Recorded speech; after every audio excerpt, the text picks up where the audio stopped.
benvingudes i benvinguts a este segon programa de Merops Espectadors. I tenim el plaer d'entrevistar avui a Pedro del Baño, un dels fundadors de la Societat Valenciana d'Ornitologia, president de la societat durant uns quants anys en el seu moment, ara s'explicarà, i també coordinar diferents projectes de seguiment d'ocells. Hola, què tal, Pedro? Hola, què tal? Com esteu? Molt bé, molt bé. Doncs bé, primer explica'ns, jo t'he introduït, però explica'ns qui és Pedro del Baño i com va començar això de l'Expo.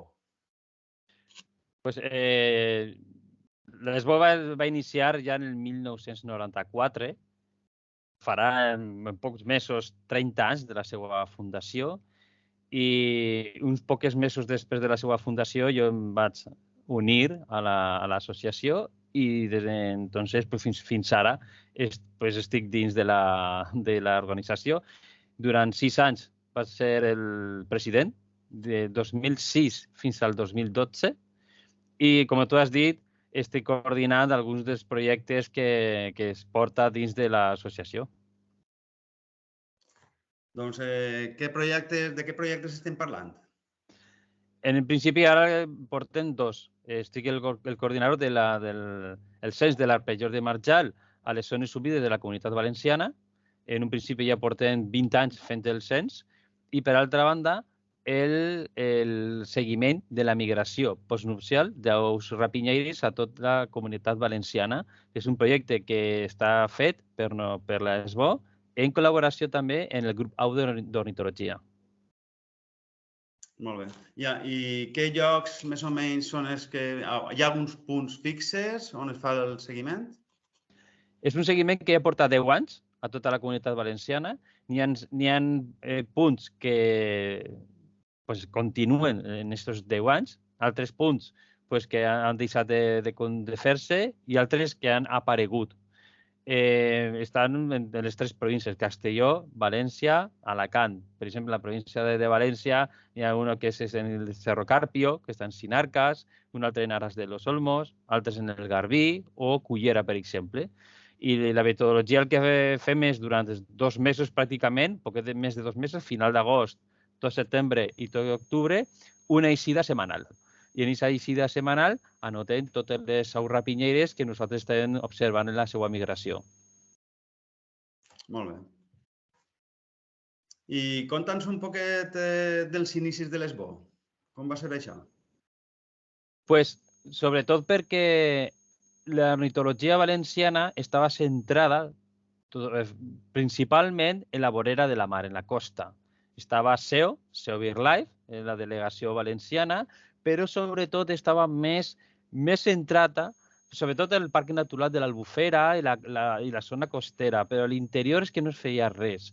I un grup de persones estaven en inquietuds de crear un organisme, una associació que siga autòctona de la Comunitat Valenciana i no únicament fer estudis, censos i protecció de la costa, sinó també anar cap a l'interior.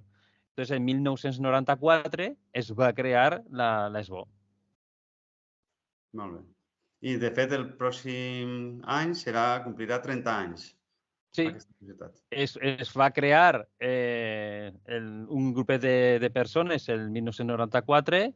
Al principi, clar, tots els inicis són un poquet complexos, però a poc l'ESBO ha crescut, i ara mateix, en uns mesos farà 30 anys i ja porten moltíssims socis i sòcies que estan fent moltíssimes coses per l'associació.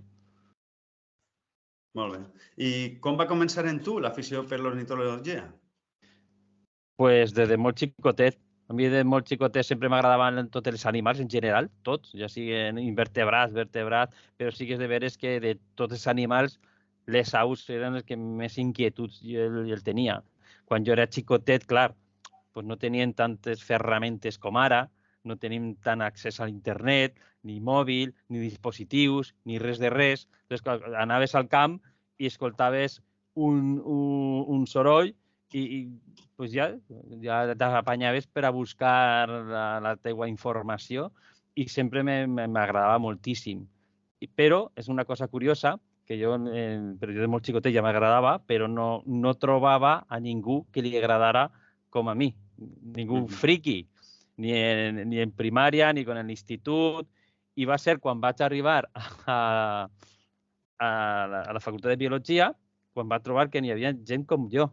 Això va ser el descobriment number one. Que bo. Sí, perquè, clar, a l'institut sí, n'hi havia gent que li agradava la muntanya, però així, però, clar, no al nivell de friqui com jo era. I quan jo vaig arribar a la facultat de Biologia, que va trobar, per exemple, a Toni Polo, que és també de l'Associació Valenciana d'Ornitologia, la societat, i el seu germà, Manu, doncs, clar, foren els primers que jo vaig conèixer i en aquest moment jo era una de les persones més felices del món, de trobar algunes persones que sentien el mateix que jo. I clar, estem parlant de ja fa més de 20 anys, 25, no, i més, 30 anys, clar, arriba un moment que no és com ara. Ara tu tens dispositius, tens molta informació, tens una accessibilitat molt forta. Abans no. Doncs, clar, està bé. Jo me'n recordo d'aquest moment i m'agrada moltíssim, no? Perquè, no sé, el descobriment d'alguna persona que té la mateixa afició que la meva. I com veus ara el món de l'ornitologia? Creus que té prou futur? Veus que la cosa va a més? N'hi ha un poquet de tot. Jo crec que l'ornitologia cada vegada va a més perquè, el que he comentat, les xarxes socials donen molta informació. Tu veus ara un pardalet i al segon tu les penges i moltíssima gent ja l'ha rebut. Què passa? Que molta gent que potser no li agrada moltíssim l'ornitologia o que, bueno, sí, està així, m'agrada un poquet, clar, quan arriba tot això, doncs li agrada. I cada vegada se fan més activitats. Cada vegada n'hi ha una oferta molt gran i l'accessibilitat és molt gran. I hi ha molta gent que va provant en un joc, en un altre, i això, clar, fa més de 20 anys costava arribar a la gent. Costava arribar i fer que la gent pugui reconèixer un poquet totes les activitats que es podies fer. Ara és que és molt ràpid, que si Facebook, en la web, TikTok, Instagram, Twitter, grups WhatsApp, o sigui, tens unes ferramentes molt grans, molt actives, molt immediates, molt accessibles. Clar, la difusió que es fa de totes aquestes activitats és molt major que abans, que era quasi més del boca a boca. Sí. Abans, clar, abans tu veies una au molt rareta i, clar, cridaves per telèfon i dius, mira, he trobat això, o te'l notaves i el pujaves millor a una web i, clar, arribava com arribava. Ara mateix tu has vist qualsevol espècie, el penges en un moment i, bup, ràpidament arriba a moltíssima gent. Clar, això està bé i no està bé. Per una banda, sí que està bé perquè moltíssima gent pot arribar i tindre aquesta informació, però no està bé perquè potser es desborda, és a dir, és un moment de dir, te satures. Com t'arriba per tants jocs, per un altre, al final fa una selecció. I potser fa una selecció i no veus tot el que tenies que veure.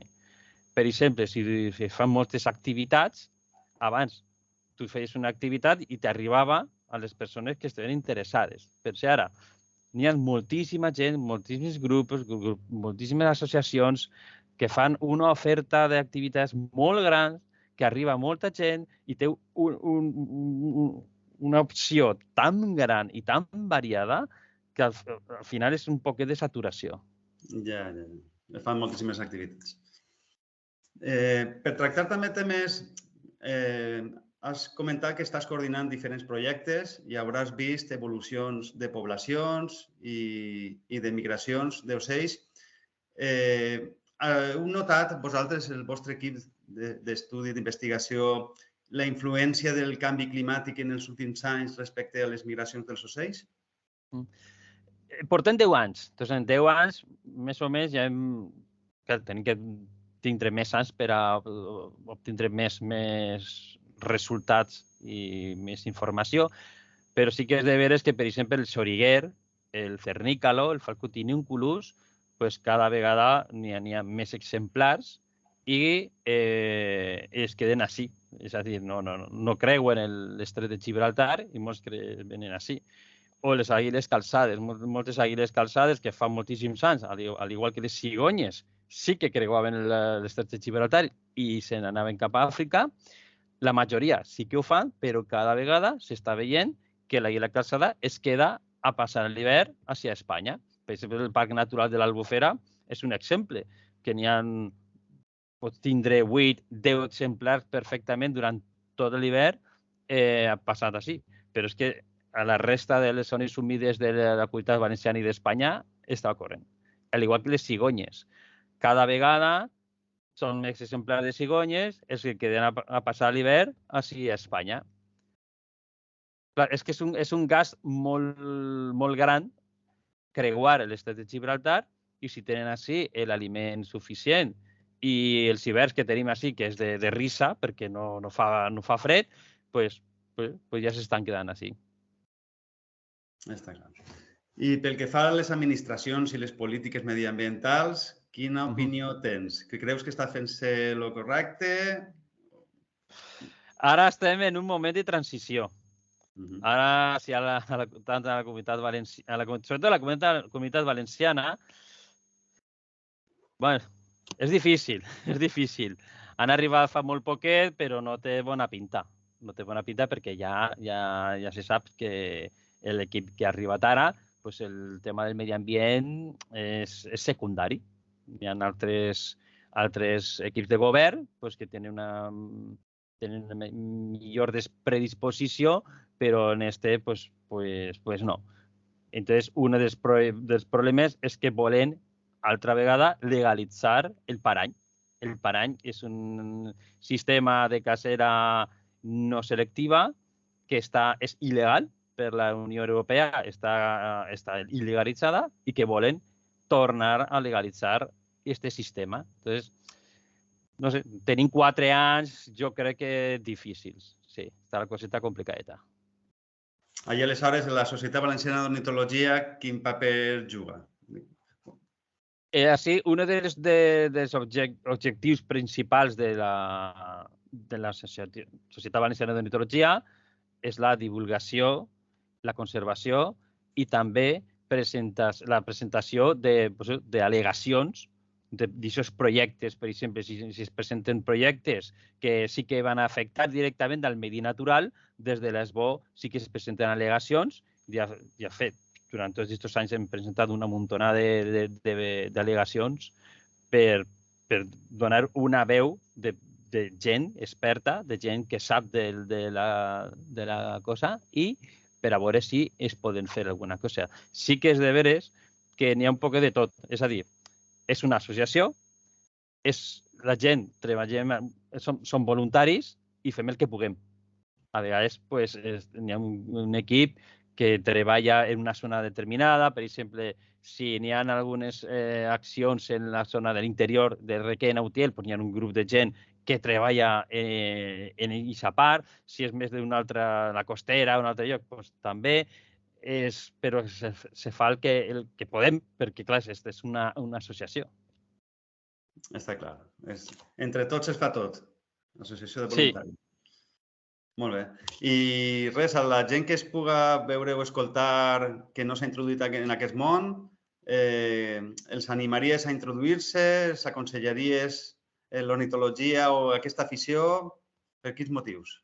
Sí. S'estan fent estudis que escoltar el cants dels pardalets rebaixa el nivell d'estrès de les persones. T'agraden o no t'agraden les aus, si tens o no tens curiositats en elles, per el seu cant s'està comprovant, els psicòlegs i demés, que sí que rebaixes el nivell d'estrès. Doncs moltes vegades, molts especialistes clínics el que estan fent és aconsellar a aquestes persones caminar per parcs, jardins, espais verds, que escolten, que senten els cants de les aus. I ja siga directa o indirectament, aquestes persones sí que noten milloria. I això és el que nosaltres proposem.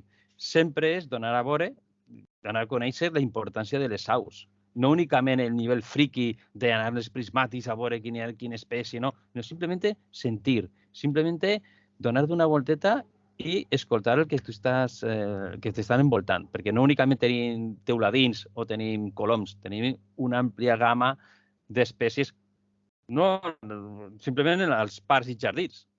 I, o sigui que jo anime a moltíssima gent que entren en el món de la ornitologia, ja siguen prismàtics o sense ells. O sigui, a nivell ja més en fons o superficial, però que ho intente. Molt bé. Doncs jo crec que ja amb això hem acabat aquesta entrevista. Sí que estaria bé que en un proper programa, per ampliar, per exemple, els resultats dels projectes que coordines, tindré una altra xerrada per a informar d'aquestes dades i algunes conclusions. Perfecte.